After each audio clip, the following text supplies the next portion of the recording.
For decades human evolution एक constant topic of debate रहा है, और हो भी क्यों ना। आज ह्यूमंस वर्ल्ड के सबसे पावरफुल ऑर्गेनिजम्स हैं, from walking on moon to creating nuclear missiles to developing the internet and now artificial intelligence. Humans have been invincible. शायद इसीलिए हम ये जानना चाहते हैं कि ये सब शुरू कहाँ से हुआ, ह्यूमंस आए कहाँ से, एंड दैट इज व्हाई हम सबके ह्यूमन एवोल्यूशन को लेकर कुछ थियरीज हैं, लेकिन अनफॉर्चुनेटली उनमें से मैक्सिमम फ्लॉड है। हम में से बहुत सारे लोग आज भी यही मानते हैं कि ह्यूमंस एक पॉइंट पे मंकीज या चिंपैंजीज थे, और हमारी सबसे फ्लॉड और प्रेवलेंट थियरी ये है that we have been the only humans in history. But what if I tell you कि जैसे आज अलग अलग टाइप्स की कैट्स हैं, from tigers to leopards to lions to a kitten, वैसे ही ह्यूमंस के भी बहुत सारे टाइप्स थे, और हम भी उनमें से ही बस एक टाइप है। But how is this possible, and if it is, तो आज वो बाकी के ह्यूमन टाइप्स कहाँ हैं? I know you have a lot of questions. In this video let's answer them.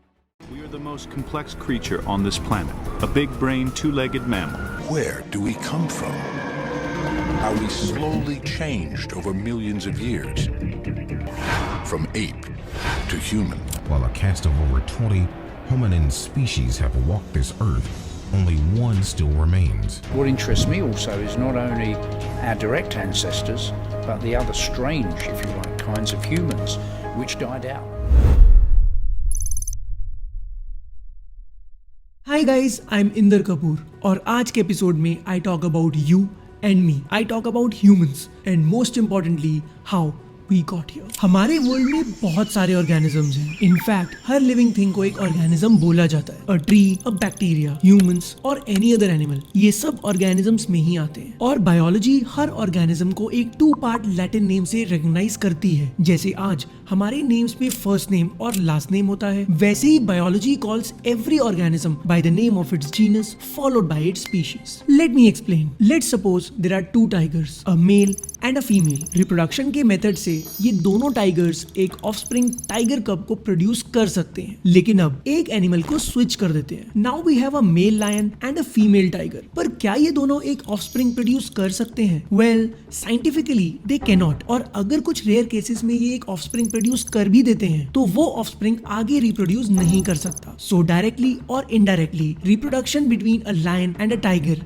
is not possible. This is where the concept of species and genus comes in. All the animals who can reproduce an offspring together, they are said to belong to the same species. जैसे कि tiger की species होती है tigris, and if 2 animals cannot reproduce together, तो उसका मतलब उन दोनों की स्पीशीज अलग है। मतलब जैसे टाइगर की स्पीशीज टिग्रिस है, वैसे लायंस की स्पीशीज होती है लियो। और अगर 2 स्पीशीज का एक कॉमन एंसेस्टर हो तो they are said to belong to the same genus. हमारे इस एग्जाम्पल में लायन और टाइगर एक ही जीनस कॉल्ड पैंथेरा को बिलोंग करते हैं, और ऐसे बनता है लायन और टाइगर का biological name, Panthera leo and Panthera tigris. और by the way, almost every cat genus Panthera की कैटेगरी में ही आती है। कुछ इसी तरह हम भी एक जीनस और स्पीशीज को बिलोंग करते हैं, the genus homo and the species sapiens. This makes us Homo sapiens. Yes, you and me are Homo sapiens. Does this mean कि हमारे जीनस होमो की और भी स्पीशीज हैं? Well, आज तो नहीं, पर एक टाइम पे कैट्स की तरह हमारी भी बहुत सारी स्पीशीज होती थी। ये कौन सी स्पीशीज थी और ये बनी कैसे? इसके लिए first we need to understand कि मिलियंस ऑफ ईयर्स पहले हम भी बाकी के एनिमल्स की तरह ही थे। इनफैक्ट हम सब एक बहुत ही नॉइजी एनिमल फैमिली को बिलोंग करते हैं, द ग्रेट एप्स। कुछ 6 मिलियन ईयर्स पहले एक दिन a female ape give birth to 2 daughters, पर ये दोनों डॉटर्स अपने पेरेंट एप से थोड़ी अलग थी। एक्चुअली जब भी रिप्रोडक्शन के थ्रू एक ऑफस्प्रिंग प्रोड्यूस होता है तो उसमें मदर और फादर दोनों के जीन्स ट्रांसफर होते हैं, and that makes the DNA of the offspring. लेकिन इस जीन कॉपिंग मेथड में कभी कभी कुछ एरर्स हो जाते हैं और जीन्स के अंदर बाय चांस ऑल्टरेशंस आ जाती हैं। बायोलॉजी इसे जेनेटिक म्यूटेशन कहती है। ऐसे ही इन दोनों डॉटर्स के अंदर भी एक जेनेटिक म्यूटेशन आ गई थी। जैसे ही इन्होंने आगे रिप्रोड्यूस करना स्टार्ट किया, इनके ऑफस्प्रिंग्स में भी म्यूटेशंस आने लगी। धीरे धीरे अराउंड 3.5 मिलियन ईयर्स के बाद जैसे जैसे जनरेशन टू जनरेशन म्यूटेशंस बढ़ती गईं, वर्ल्ड में 2 नए एनिमल्स या जीनस इवॉल्व हुए। एक थे चिंपैंजीज और दूसरे थे ह्यूमंस या फिर होमो। मतलब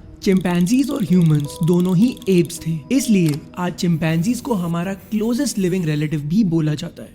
ह्यूमंस का ये एवोल्यूशन स्टार्ट हुआ ईस्ट अफ्रीका में। कुछ ही टाइम में इनमें से कुछ ह्यूमंस यानी कि होमोस अपने होमलैंड को छोड़कर वर्ल्ड की अलग अलग कॉन्टिनेंट्स में ट्रैवल करने लगे। Some of them went to North Africa, to Europe, to Asia and some remained in East Africa itself. अब हर कॉन्टिनेंट की क्लाइमेट अलग थी और इसीलिए जो ह्यूमंस जहाँ गए वो उस जगह की क्लाइमेट के अकॉर्डिंग अडेप्ट करने लगे। स्लोली उनकी बॉडी में वही ट्रेट्स डेवलप हो गए जो उनकी रिस्पेक्टिव जगह पर रहने के लिए नेसेसरी थे। And this is how humans अलग अलग स्पीशीज में कन्वर्ट होने लगे। जो लोग यूरोप और वेस्ट एशिया गए वो बन गए होमो निएंडरथलेंसिस और निएंडरथल्स। ये स्पीशीज काफी मस्कुलर और बल्की थी जिससे वो यूरेशिया के कोल्ड क्लाइमेट को सरवाइव कर पाए। ऐसे ही ईस्ट एशिया के ह्यूमंस बने होमो इरेक्टस, आइलैंड जावा के ह्यूमंस बने होमो सोलेंसिस और अफ्रीका में रहने वाले ह्यूमंस बन गए होमो सेपियंस, यानी कि हम। ऐसे ही हमारी और बहुत सारी स्पीशीज थी और शायद इन सब के अलावा और भी स्पीशीज होंगी जो आज तक डिस्कवर नहीं हो पाई हैं। इसका मतलब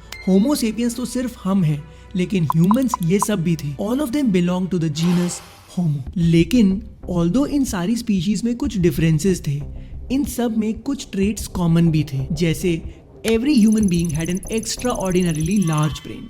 जहां मैमल्स जिनका वेट अप्रोक्सीमेटली 60 kgs होता है, उनका average brain size is around 200 cubic centimetre. वहीं एक मॉडर्न सेपियन का brain size 1200 to 1400 cubic centimetre होता है। While a higher brain power is always considered to be beneficial, it also has its problems. Actually, जितना बड़ा एक animal का brain size होता है उतनी ही ज्यादा वो एनर्जी कंज्यूम करता है। फॉर एग्जाम्पल होमोसेपियंस यानी हमारा ब्रेन हमारी टोटल बॉडी वेट का सिर्फ 2 to 3% ही होता है, लेकिन when it comes to energy consumption तो ये ब्रेन हमारी बॉडी की ऑलमोस्ट 25% एनर्जी कंज्यूम करता है। इस वजह से back in the evolution days हमारा मेजर टाइम सिर्फ फूड हंट और गैदर करने में जाता था and a bulk of this food had to reach the brain, making our muscles weaker than the rest of the animals. यही reason है कि एक चिंपैंजी हमसे आर्ग्यूमेंट तो नहीं जीत सकता, but physically it can definitely rip us apart. लेकिन फिर भी आज हम एक चिंपैंजी से बहुत आगे हैं, क्योंकि हमारे इसी लार्ज ब्रेन ने अपने आप को एक वीकनेस से स्ट्रेंथ बनाया। We have made tools like a car that allows us to move faster than other animals and weapons like a gun जिससे हम इन एनिमल्स को दूर से ही शूट कर सकते हैं instead of wrestling with them. Large brains के अलावा what separated humans from other animals was the fact कि हम वॉकिंग के लिए सिर्फ अपने 2 लिम्स दैट इज लेग्स को यूज करते थे और इसीलिए हम अपने एनिमीज या फिर फूड को इजीली ट्रैक कर पाते थे। More so walking upright freed our hands. इस वजह से हम अपने हैंड्स को डिफरेंट एक्टिविटीज के लिए यूज कर सकते थे, जैसे स्टोन्स थ्रो करना या फिर कुछ सिग्नल करना। जितना ज्यादा हम अपने हैंड्स को यूज करने लगे उतनी ही ज्यादा उनमें नर्व कॉन्सेंट्रेशंस बढ़ती गई and this is the reason why we are the only animal on earth जो अपने हैंड से बहुत डिटेल्ड टास्क कर सकता है। लेकिन जैसे हर ट्रेट के कुछ बेनिफिट्स होते हैं और कुछ डाउनसाइड्स, वैसे ही अपराइट वॉक करने की भी कुछ डाउनसाइड्स थी। जब पहले हम एक कन्वेंशनल एप हुआ करते थे तब हमारी बॉडी का स्केलेटन 4 लिम्ब वॉकिंग को ही सपोर्ट करता था और इसीलिए जब हम 2 लेग्स पे वॉक करने लगे we started suffering from stiff necks and back aches. पर सारे ह्यूमंस में से सबसे ज्यादा सफर विमेन ने किया। अपराइट पोजीशन की वजह से उनका बर्थ कैनाल शॉर्टन होने लगा एंड माइंड यू ये तब हो रहा था जब ह्यूमंस का हेड साइज ग्रेजुअली बढ़ रहा था and this is why women started finding it difficult to give birth to babies with large heads which ultimately shot up deaths amongst women during childbirth. Slowly, सिर्फ वही women survive करने लगी जो premature offsprings deliver कर रही थी। मतलब जब infants का head size small होता था। Gradually, early birth became a norm in human evolution. यही वजह है कि आज तक humans are born in an underdeveloped condition. Look at a puppy or a kitten just a few weeks after their birth. ये animals कुछ ही weeks में walk और food hunt करने लगते हैं। But on the other hand, a human baby is helpless when it is born और वो अपने आसपास के elders पर survival के लिए dependent होते हैं। अब क्योंकि human mothers को हमेशा अपने infants के पास रहना पड़ता था, उनके लिए hunt करना बहुत difficult होने लगा and so they started building tribes जो उन्हें उनके infants को raise करने में help कर सके। Gradually, humans relationships और communities बनाने लगे and this is how we became a social animal. Although हमारे ये सारे फीचर्स जैसे large brains, tool making ability और वॉकिंग अपराइट हमारे एडवांटेजेस थे, लेकिन फिर भी for a long time humans remained a physically weak creature of planet Earth. हाँ, हम कुछ बेसिक टूल्स जैसे स्टोन से शार्प वेपन्स जरूर बना सकते थे, पर गन्स या मिसाइल्स जैसे कॉम्प्लेक्स टूल्स नहीं। इसीलिए humans were often found hiding from the larger and more dangerous animals. In fact, वैसे तो humans को hunter और gatherers बोला जाता है, लेकिन हम animals को hunt कम और छोटे छोटे plants और insects को gather ज्यादा करते थे। यही reason था कि humans food chain में कहीं middle में position थे। But around 40,000 years ago, we started moving up the food chain और सिर्फ कुछ ही years में हम food chain की top पे पहुंच गए, beating all the lions and the sharks. ये movement इतनी fast थी कि हमसे ऊपर जितने भी animals थे वो हमारी इस dramatic एवोल्यूशन से कभी एडजस्ट कर ही नहीं पाए। पर ऐसा हुआ क्या? Humans found fire. 40,000 years पहले humans ने फायर को डिस्कवर किया and slowly we learn how to generate fire using the friction between two stones. धीरे धीरे हम फायर को लाइट, वार्मथ और कभी कभी एक वेपन की तरह भी यूज करने लगे। But the best was yet to come. Fire taught us how to cook.